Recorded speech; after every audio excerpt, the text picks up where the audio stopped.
सोलापूर महानगरपालिकेची लिंगायत स्मशानभूमी जमीन वाटपाचा वाद आता थेट आयुक्तांच्या दालनापर्यंत येऊन धडकला आहे। या प्रश्नावर तोडगा काढण्यासाठी आमदार विजयकुमार देशमुख, आमदार सुभाष देशमुख, दोन्ही गटांचे नगरसेवक तसेच काँग्रेस व शिवसेनेचे नगरसेवकही एकाच व्यासपीठावर आले। हेच सांगते की हा वाद किती गंभीर वळणावर पोहोचला आहे। सभागृहात मंजूर झालेला प्रस्ताव कायदेशीर बाबींची पूर्तता न केल्यामुळे विखंडित करण्यात यावा आणि नव्याने शुद्ध प्रस्ताव दाखल करण्यात यावा। प्रशासनाच्या चुकीच्या मार्गाने घालून दिलेली वाट आता सरळ करावी लागणार आहे। परंतु या बैठकीत केवळ प्रस्तावापुरताच मर्यादित राहिलेला नाही संताप। आमदार विजयकुमार देशमुख यांचे अधिकृत पत्र जाणून बुजून दडवणाऱ्या संबंधित अधिकाऱ्यावर कठोर कारवाई व्हावी अशी रोखठोक मागणी यावेळेस करण्यात आली। महापालिकेने बोर्डामध्ये जो स्मशानभूमी सिद्धेश्वर देवस्थानला हुडकीच्या मठाला द्यायची या पत्रामध्ये संभ्रम अवस्था।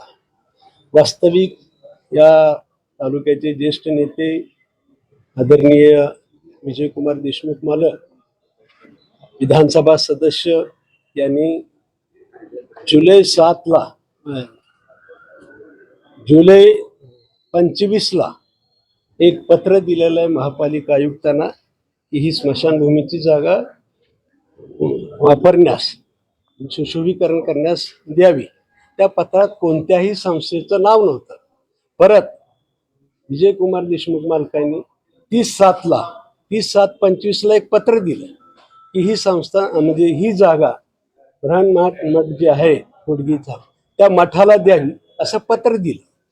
त्याच्यानंतर बोर्ड मीटिंग झाली। बोर्डामध्ये अचानकपणे म्हणजे सुद्धा दुर्भाग्य असं आहे 10 तारखेला जे पत्र आलंय ते पत्र खालच्या अधिकाऱ्यांनी आयुक्तांना ते निदर्शन आणून दिलं।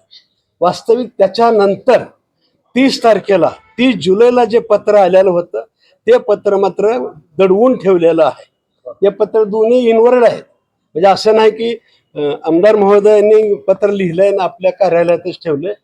म्हणजे इनवर्ड झालेलं आहे ते पत्र निदर्शन न आणून देता ते तसंच, आणि आयुक्तांनी त्याच्यावरती टिप्पणी करत असताना संस्थेचं कुठलं नाव नाही अशी टिप्पणी केलेली आहे। मला असं वाटतं की आता नंतर बोर्डामध्ये जे नगरसेवक नसताना म्हणजे आणखी नगरसेवक संभाव्य होणार होते त्याच्या अगोदरचं तारीख टाकून संभाव्य नगरसेवकाचं नाव टाकून ते पत्र आयुक्तांना दिलेलं आहे। आयुक्तांना पत्र फेब्रुवारी 22 बहुतेक आलेलं आहे आणि मला असं वाटतं की इनवर्ड झालंय, मार्चमध्ये इनवर्ड झालेलं आहे। मार्च 22 काहीतरी इनवर्ड झालंय महापालिका आयुक्तमध्ये।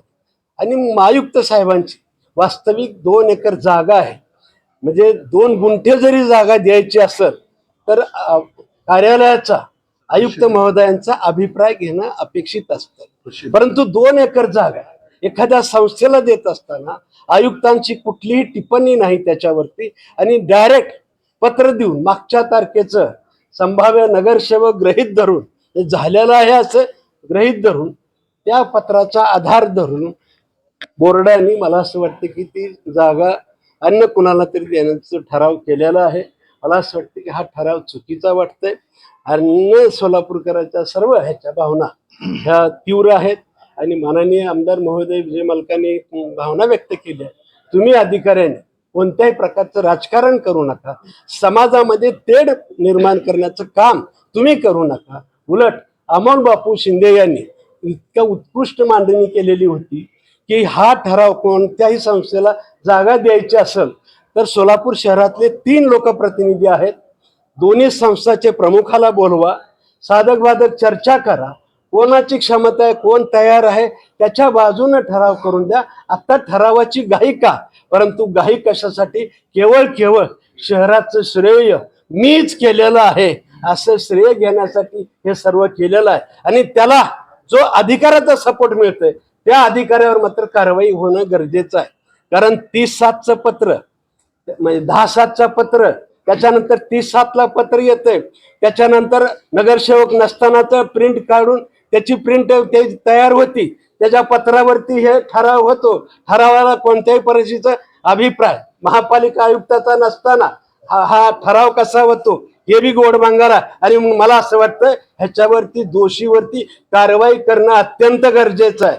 मालकाने सांगितलं म्हातारी मेलेल्याचा सुखदुःख नाही, काळ सोकावू नये, काळ फोपावत चाललेला आहे. दबावापुटी अधिकारी खूप दबावापुटी एकतर्फी ऐकत आहेत. आणि एवढं सोलापूरकरांच्या भावना, एका समाजाच्या भावना, त्या समाजामध्ये तेढ निर्माण करण्याचा प्रयत्न आयुक्तांच्या कार्यालयाच्या मार्फत अनेक जण करतायत. मला असं वाटतं ही सोलापूरसाठी भूषण नाही, सोलापूरसाठी भूषण एक मताने काम करणं गरजेचं आहे. अमोल बापूंनी जे म्हणणं होतं की दोन्ही प्रमुखाला बोलून, समाजातल्या काही प्रमुख लोकांना बोलून, तिन्ही आमदारांना बोलून ह्याच्यावर चर्चा करून ठराव कर. पण केवळ श्रेय लाटण्याच्या हेतून हे केलेलं आहे. श्रेयापेक्षा ह्या चुकीची जे काम करते त्यांच्यावरती सखोल चौकशी करून त्याच्यावर कारवाई होणं गरजेचं आहे. त्याला निलंबित करणं अत्यंत गरजेचं मला वाटतं. बापू जेबीच्या प्रस्तावाप्रमाणे जो प्रस्ताव झाला पण आयुक्ताच्या टिप्पणीप्रमाणे प्रस्ताव झाला नाही, म्हणजे प्रशासन हे कोणाच्या तर दबावाखाली वागतंय. तेच सांगितलं तुम्हाला, स्पष्टपणे सांगितलं. नाही पण मग या 10 जुलै 25 माननीय आमदार महोदय विजय देशमुख यांनी एक पत्र दिलं. त्याच्यात कोणत्याही संस्थेचं नाव नसल्यामुळं दूरध्वनीवरती आमदार महोदयांनी आयुक्त साहेबांची चर्चा झाली की ह्याच्यात कोणत्याही संस्थेचं नाव नाही. आणि म्हणून 30 जुलैला माननीय आमदार महोदयांनी परत एकदा पत्र दिलं, होडगी बृहन्मठाला ही जागा द्यावी, मग परत पत्र दिलेलं आहे. परंतु ते पत्र खालचे अधिकारी त्या आयुक्तांच्या निदर्शनाच आणून नाही दिलं. त्याच्यामुळे आयुक्तांनी टिप्पणीच केली नाही त्याच्यावरती. आणि कुणाचं पत्र नाही, कुठल्या संस्थेची मागणी नाही अशी टिप्पणी केली असत, ती टिप्पणी पाहायला मिळाली नाही. पण माझं असं मत आहे की ह्याच्यात सखोल चौकशी व्हायला पाहिजे. जे असं समाजामध्ये तेढ निर्माण करतायत त्यांच्यावर कठोर कारवाई झाली पाहिजे. जे दडपण्याचा पत्र, जे सुईचे पत्र दडपण्याचा प्रयत्न करतायत त्या अधिकाऱ्यावर सुद्धा कठोर कारवाई झाली पाहिजे. मग या संदर्भात खरं तर पालकमंत्री अनेक गोष्टींमध्ये लक्ष घालतात. मग या संदर्भात आपण पालकमंत्र्यांकडे तक्रार करणार आहात ते महापालिकेतले अधिकारी अशा चुकीची कामं करतात, पक्षाला अडचणी मी आज सर्वच सदस्यांना विनंती केलेली आहे. आज 2 आमदार किंवा 3रे आमदार आले तर सोन्याहून पिवळा आहे, नाही आले तर आम्ही दोन्ही आमदार आणि जे उपस्थित सदस्य आहेत त्या सर्व महापालिकेच्या नगरसेवकाच्या सर्वांची सहाय्याचं एक निवेदन तयार करू आम्ही देतोय.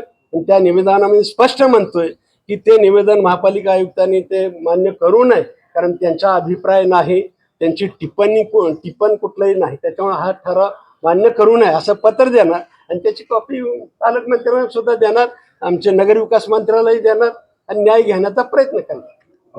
एखाद्या लोकप्रतिनिधीचे पत्र दाबणे म्हणजे लोकशाहीलाच आव्हान देणे हे प्रशासनाने लक्षात घ्यावे. कोणत्याही दबावाला बळी न पडता प्रशासनाने योग्य कारवाई करावी, अन्यथा न्यायालयाचा दरवाजा ठोठावण्याशिवाय पर्याय राहणार नाही असा इशारा यावेळी स्पष्ट शब्दात देण्यात आला. वीरशैव लिंगायत समाजाच्या अनेक वर्षापासून आपल्याला माहित आहे स्मशानभूमी माणूस जन्माला की त्याला कधीतरी जायचं असं असतंय आणि वीरशैव समाजामध्ये दफन केलं जात आहे. त्यामुळे स्मशानभूमीची जागेचा फार मोठा अडचण हा समाजाच्या वतीने गेल्या अनेक वर्षापासून मागणी आहे की हद्दवाढ जसं झालंय त्या हद्दवाढप्रमाणे लोकांना स्मशानभूमी नाही. आज आपल्याला माहिती आहे की जुळे सोलापूर असू द्या किंवा कारखान्याजवळचा माणूस वारले किंवा इकडं बाळ्यातनं वारलं तर त्याला पूर्णपणे तुळजापूर VS मध्ये आणावं लागतं आणि त्या दफन करण्यासाठी दुसरं स्मशानभूमीच नाही.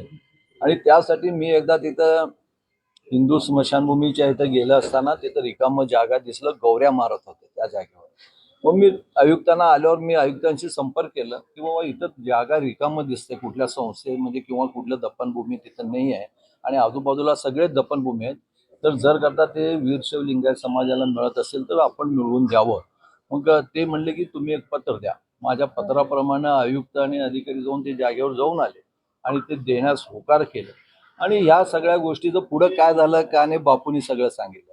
मला एवढंच म्हणायचं होतं की ज्याप्रमाणे आम्ही पत्र दिलं, ज्याप्रमाणे त्यांनी सिद्धेश्वर देवस्थान पंच कमिटीला त्याला आम्ही पत्र दिल्यावर पुन्हा एकदा त्यांना बोलवून त्यांना तयार करण्याचा सातत्यानं प्रयत्न केलं. ते पहिल्यांदा नको म्हणले पण तरी त्यांना तयार करून जर करता एखाद्या समाजामध्ये एखाद्या संस्थेचं नाव आम्ही जर करता जागा बघून सुचवलेलं असताना, लोकप्रतिनिधींनी कळविलं असताना, ह्या अधिकाऱ्यांचं एवढं काय इंटरेस्ट होतं की दुसऱ्या संस्थेला बोलवून तुम्ही घ्या म्हणून मागं लागणं, त्यांच्याबरोबर 3-3 मीटिंग करणं. मग तुम्ही दुसऱ्या समाजाचंही आम्ही दुसऱ्या संस्थेचे पत्र दिलं होतं, त्यांच्याबरोबर मीटिंग करायला पाहिजे होतं. आम्ही तो वडगी महाराजांचं त्यांच्या संस्थेत पत्र असं होतं की आम्ही आमच्या स्वखर्चानं सगळं करू तिथं, असं स्पष्टपणे म्हणलेलं असताना आपण ते डावलून आता आज मला असं आज आम्ही बापू सगळेजण चर्चा केलं असताना तिथं माहीत झालं की मी पत्र जे वडगी महाराज संस्थेना द्या म्हणून सांगितलं होतं ते पत्र आयुक्तासमोरच गेलं नाही. म्हणजे इथल्या अधिकाऱ्यांचं एवढा मोठा हे चाललंय की आमदारांच्या पत्राला किंमत न देता दुसऱ्यांनी कोणीतरी जे सांगते त्यांचं ऐकणं आणि एकतर्फे ऐकून महानगरपालिका चालवत असेल तर हे फार मोठ्या प्रमाणात चुकीचं आहे. मी सांगू इच्छितो की वडगी महाराज संस्था ही फार मोठी संस्था आहे. हजारो एकर जमीन त्यांच्या स्वतःच्या संस्थे आहेत. त्यांच्या जवळपास 30 ते 40 शाळा ज्या खेडेगावामध्ये किंवा ज्या वस्तीमध्ये शाळा होऊ शकत नाही, शासनाने चालवलं नाही, पण तिथं वडगी महाराज तिथल्या मुलांना शिक्षण मिळण्यासाठी तिथं संस्था काढून आज हजारो लोक त्यांच्या इथं संस्थेमध्ये कामाला आहेत. आणि त्या संस्थेला 2 एकर जागेची किंमत नाही. किंमत ही जागेची नाही. आम्ही सांगितलं होतं महाराजांना जाऊन की महाराज हे आमच्या समाजाचे मोठे धर्मगुरू आहेत. अनेक शिवाचार्य त्यांच्या पाठशाळेमध्ये शिकून आज मोठे झालेले आहेत, जगतपूर झालेले आहेत त्या संस्थेमधनं बाहेर होऊन. पण त्या संस्थेला जाणून बुजून खाली दाखवणं किंवा त्या महाराजांबद्दल आम्ही जेव्हा महाराजांना शब्द दिलेला असताना मुद्दामून आपण नाही करून दाखविणं हे बरोबर नाही आहे. मी मगाशी सांगितलं वर की बाबा म्हातारी मेलेलं दुःख नाही, काळ एवढ्या मोठ्या प्रमाणात सोसवणं बरोबर नाही आहे. जे कोणी अधिकारी हे असं वागत असेल किंवा ज्या समाजामध्ये ते निर्माण कुणाच्या सांगण्यावर न होत असेल तर हे चुकीचं आहे.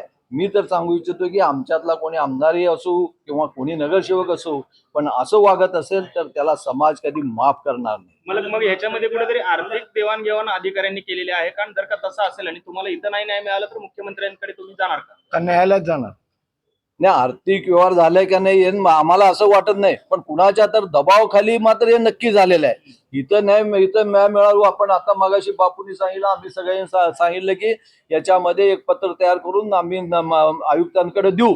आयुक्तांना ते जी ठराव झालाय त्याला विखंडित करावं असं आम्ही त्यांना सांगितलेलं आहे. कारण चुकीच्या पद्धतीनं ज्या प्रस्ताव तुम्ही निर्णय घेतलेला आहे ती पूर्णपणे चुकीचं पद्धत आहे. ती चुकीचं पद्धतीचं असल्यामुळे विखंडित करावं. नाही केलं तर वर नाही ऐकलं तर आपण कोर्टामध्ये जाऊन हा प्रश्न मिटवण्यात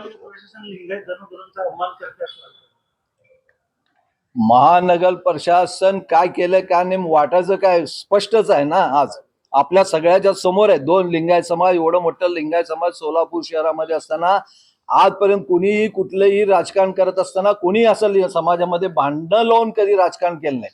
समाजाचे दुफळी व्हावं असं कधी विचार न करता आजपर्यंत राजकारण होत आलं. पण आजची परिस्थिती राजकारणाची वेगळी दिशा धरत आहे. म्हणूनच सांगू इच्छितो, म्हणूनच या दिशेला कुठेतरी थांबायला पाहिजे. संस्था दोन्ही एकच आहेत, दोन्ही लिंगायत समाज आहेत. जेवढं आमचे सिद्धेश्वर महाराजाबद्दल भक्ती आहे तेवढीच भक्ती वडगी महाराजाबद्दल आहे. कारण वडगी महाराजांचे आज ज्यांच्याशी आम्ही शब्द दिलो होतो ते आमचे समाजाचे जगद्गुरू आहेत. आणि त्यांच्याशी बोललं असताना हे दोन्ही जाणून बुजून करत असेल हे ते चुकीचं आहे. याला समाज विचार केल्याशिवाय याच्याबद्दल राहणार नाही.